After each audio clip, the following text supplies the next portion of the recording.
Assalomu alaykum, qadrdon kuzatuvchilar. Assalomu alaykum Akbarbek. Assalomu alaykum. Yaxshi keldingizmi? Esan omonmisan, xorma.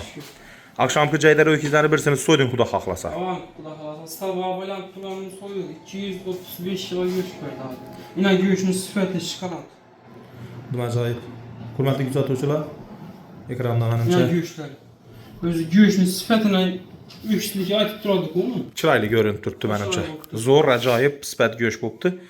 Qadrli kuzatuvchilar, xudo xohlasa barincha aytamiz biza, nasib qilsa bemalol xudo xohlasa ertalabdan go'sht va go'sht mahsulotlarini xarid qilish uchun kelaverasizlar. Buzilmasdan hamma qismi giriziladi. Kamerada bu sotuvda qismi, azozdan ham xolodilnikda ko'p qismi.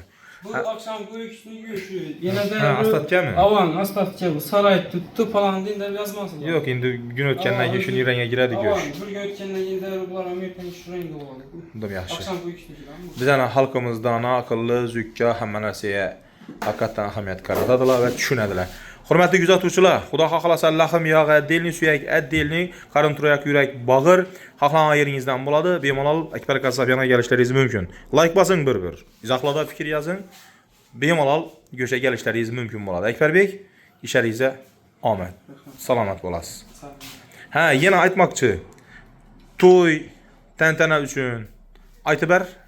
To'ychilar uchun o'kishlari, nalari, to'y olgan mollari bo'lsa, so'yib beramiz xudo xohlasa. Uning xizmatlarimiz ham bo'ladi endi. Xabar qilaversizlar, nomerlarim bor. Telefon urib gaplashaversizlar. Bonna to'y sezon boshlandi endi xudo xohlasa. Bemalol, xudo xohlasa sizlar uchun, xalq uchun Akbarbek xizmatdalar. Bemalol salomat bo'lasiz.